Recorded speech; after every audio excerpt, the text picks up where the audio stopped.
Hello everyone, আমি তন্ময় আর তোমাদের সকলকে জানাই আমার একটা নতুন ব্লগে। আর আজকের ব্লগটা হচ্ছে শিবরাত্রির সকালের। তো এখন শিবরাত্রির সকালে বেরিয়ে পড়েছি আমি আর বন্ধু বান্ধবীর এক বাড়িতে। তো সেখানে গিয়ে বেল পাড়ার জন্য যাচ্ছি আজকে। তো দেখতে পাচ্ছ ফাইনালি চলে এসেছে একদম বান্ধবীর বাড়ির সামনে। তো ওইটা হচ্ছে বাড়ি। তো এইখান থেকে এখন যাব তাদের বাগানে বেল পাড়তে। তো চলো যাওয়া যাক বাগানে। তো দেখতে পাচ্ছ বেরিয়ে পড়েছি একদম বাগানে বেল পাড়ার জন্য। তো সামনে আর কিছু দূর এগিয়ে রয়েছে বেলের গাছ অনেক। তো এইটা হচ্ছে বেলের গাছ, দেখতে পাচ্ছ কি সুন্দর পাতাগুলো, মানে জাস্ট অসাধারণ লাগছে। আর এখানে দেখতে পাচ্ছ বেলও পড়েছিল, তো এখানে এটা সেটা নিয়ে নেয় এখান থেকে। তো এই যে উপরে দেখতে পাচ্ছ বেল, কত সুন্দর সুন্দর বেল ধরে আছে। তো এইখান থেকে এখন আমরা বেল পারবো। আর পাতাগুলো জাস্ট সবুজ, অসাধারণ। আর এইটা হচ্ছে জলের ট্যাঙ্কি, এইখান থেকে আমাদের পাড়াতে জল আসে। আর দেখতে পাচ্ছ এই যে বেলের গাছ থেকে আমি এখন বেল পারছি। আর বেলগুলো অনেক বড় বড় ছিল, ছোট বেলও ছিল। তো দেখতে পাচ্ছ আমি বেল পেরে নিয়েছি। তো আরও দুইটা পারতে লাগবে। তো আর ওই দিকে আরও দুইটা পড়েছে। অবশ্য ডাট ছাড়া বেল নিলে নাকি পূজা লাগে না, তো সেই কারণে ডাট ছাড়া বেল নিইনি। তো ডাট শুদ্ধ বেলগুলোই নিয়েছি। তো এইখান থেকে এখন বেরিয়ে পড়বো ইটাহার। আর এখন যাচ্ছি ইটাহারে যাচ্ছি একটা কারণ ইটাহারে বউবমের কিছু ড্রেস কিনবে।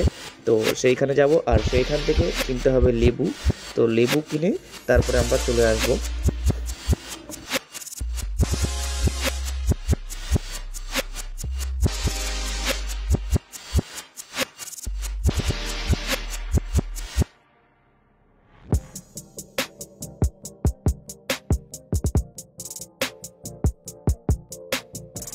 তো দেখতে পাচ্ছ হাতে নিয়ে নিয়েছি লেবু। আর এখন যাচ্ছি বাড়ি, কারণ আমি তোমাদেরকে ইটাহারের ভিডিওটি দেখাতে পারিনি, কারণ আমি ভুলবশত ভিডিওটা ক্যাপচারই করিনি, দিয়ে রেখেছিলাম। কিন্তু দেখছি যে পরে যে ভিডিও শ্যুট হয়নি। তো দেখতে পাচ্ছ বলবো অনেকটা শুরু হয়ে গেছে। তো অনেক লোক যাতায়াত করছে, এখন বাজে প্রায় 1:30টার মতো। আর খুব এনজয় করছে সবাই, দেখতে পাচ্ছ অনেক মানুষ যাচ্ছে। আর এদিকে দেখতে পাচ্ছ ডিজে নিয়ে যাচ্ছে অনেকে।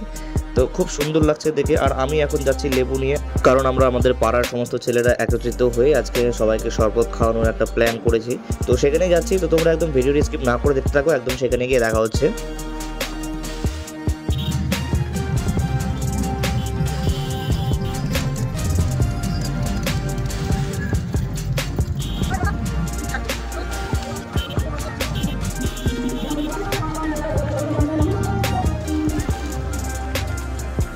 তারপরে এসে দেখি যে এখানে সব কমপ্লিট হয়ে গেছে, খাওয়ানো চালু হয়ে গেছে, শরবত খাওয়ানো সকলকে। তো দেখতে পাচ্ছ পাড়ার সমস্ত দাদারা একদম জল দিয়ে প্রথমে হাত ধুয়ে তারপরে শরবত দিচ্ছে সকলকে। টোটো গাড়ি থেকে শুরু করে যারা হেঁটে হেঁটে যাচ্ছে সকলকে শরবত দেওয়া স্টার্ট করে দিয়েছে। আর আমাকে দেখতে পাচ্ছ আমি অনেকক্ষণ দিয়ে একটু ক্যামেরাটা হাতে নিয়েছিলাম যে একটু ভিডিওটা করি সকলের। তো দেখতে পাচ্ছ এখানে অনেক গাড়ি জ্যাম লেগে গেছে, তাও জ্যামকে উপেক্ষা করে আমরা সবাইকে শরবত খাইয়েছি।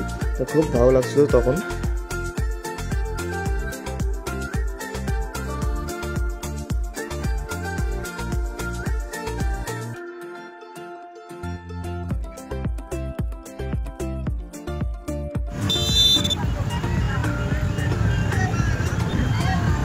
তো শরবত খাওয়ানো কমপ্লিট করে আমরা চলে এসেছিলাম নদীতে একটু দেখতে যে কতটা ভিড় হয়েছে। দেখতে পাচ্ছ ওখানে পুলিশরা নৌকার মধ্যে রয়েছে, চাঁচল থানার পুলিশ, এমনকি ইটাহার থানার পুলিশ, সব পুলিশই সেখানে ছিল। পুলিশের তরফ থেকে প্রশাসনের তরফ থেকে কোনো ঘামতি ছিল না সেদিন। তো খুব সুন্দর লাগছিল দেখে। আর এখানে অনেকজন এসছে, কি বলবো। আর এখানে দেখছো আমার একটা বোনও রয়েছে আমার সঙ্গে। আর এইদিকে সবাই পূজা করতে ব্যস্ত জলের মধ্যে, এমনকি বাইরে থেকে অনেক লোক এখানে এসছে। এতটা জনসমাগম এবার অনেকটাই বেশি হয়েছে। তো এটা হচ্ছে এইদিকে পুরোটাই একদম ফাঁকা, যখন থাকে তখন তোমরা বুঝতেই পারো, কারণ আমি তোমাদেরকে দেখিয়েছি এর আগে এই জায়গাটা কতটা ফাঁকা থাকতো। তো এখন এতটা জনসমাগম হয়ে খুব ভালোই লাগছে। তো তোমরা কন্টিনিউ দেখতে থাকো আরো কে কি করে। চলো।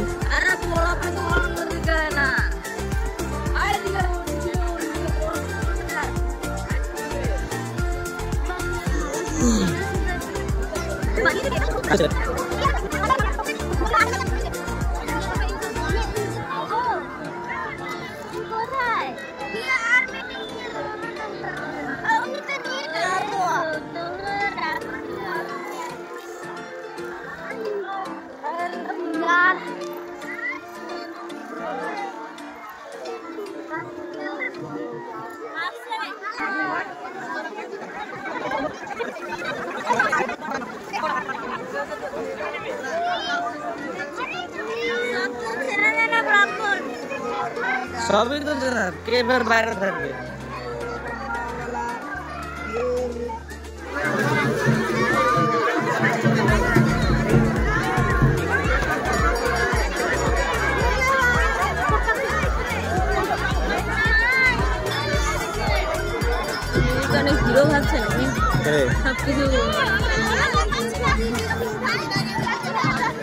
কি হচ্ছে? কুম্ভ রাশিতে ভাস করে কৃষ্ণের পক্ষে নিজের নাম নিজের গোত্র বলো।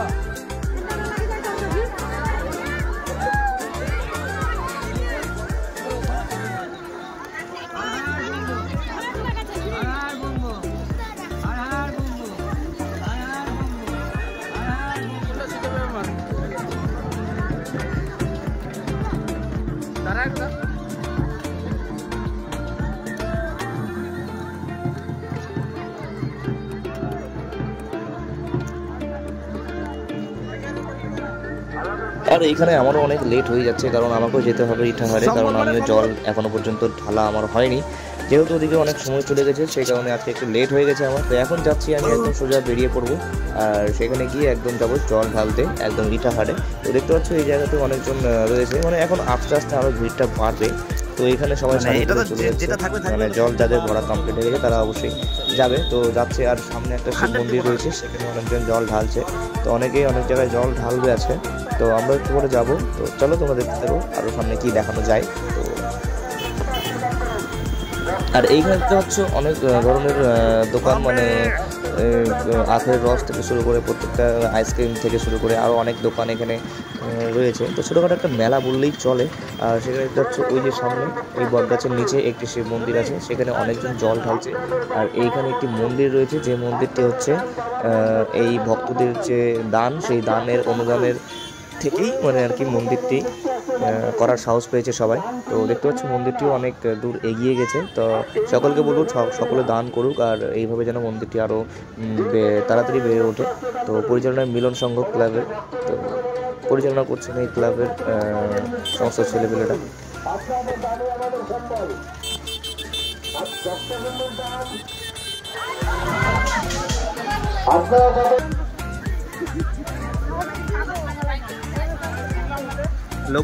তো এদিকে কমপ্লিট করে আমি একদম ফাইনালি একদম চলে আসলাম ইটাহার থানাতে। তো এইটা হচ্ছে ইটাহার থানার ভেতরে মা জগদম্বা মন্দির, মা কালী মন্দির, এমনকি এখানে অনেক মূর্তি রয়েছে, যেটা বিষ্ণু মূর্তি থেকে শুরু করে আরও অনেক অনেক প্রাচীন মূর্তি রয়েছে এখানে। তো আমরা প্রত্যেকবার এখানে জল ঢালি, আর এখানে হচ্ছে একটা পূজা হচ্ছে। তো এটা হচ্ছে ফ্যামিলি পূজা হয়তো। তো এই পুজোটা করে এখানে অনেকজনই জল ঢালবে, আমরা জল ঢালবো এখানে। তো এখান থেকে জল ঢেলে দেখতে পাচ্ছ এইটা হচ্ছে বিষ্ণু মূর্তি। এইটা হচ্ছে একটা প্রাচীন বিষ্ণু মূর্তি, যেটা ইটাহার থানার মধ্যে আছে এখনো পর্যন্ত। তো খুব সুন্দর লাগলো এই মূর্তিটা, প্রত্যেকবারই দেখি, তো প্রত্যেকবারই ক্যাপচার করি ক্যামেরা দিয়ে। তো এইদিকে আরও অনেক ধরনের মূর্তি রয়েছে, যেরকম এইটা একটা মূর্তি, আর এইদিকে আরও একটা মূর্তি রয়েছে। তো খুব ভালো লাগে এইসব দেখতে, কারণ প্রাচীন সব জিনিসপত্র এখানে, মানে প্রাচীন সব মূর্তি সব এখানে নিয়ে আসে থানাতে। আর দেখতে পাচ্ছ ফাইনালি বলতে বলতে চলে আসলাম ইটাহার শিব মন্দির, মানে সরাই দিকে যেটা সেখানে। তো এবার খুব সুন্দর করে সাজিয়েছে, মানে লাইট দিয়ে খুব সুন্দর করে সাজিয়েছে মন্দিরটিকে। তো দূর থেকে খুব সুন্দর লাগছে। তো এখন আমরা ওখানে যাব, তো গাড়িটা মানে বাইকটা পার্কিং করে আমরা এখন যাব ওখানে। তো চলো একদম মন্দিরের সামনে যাই,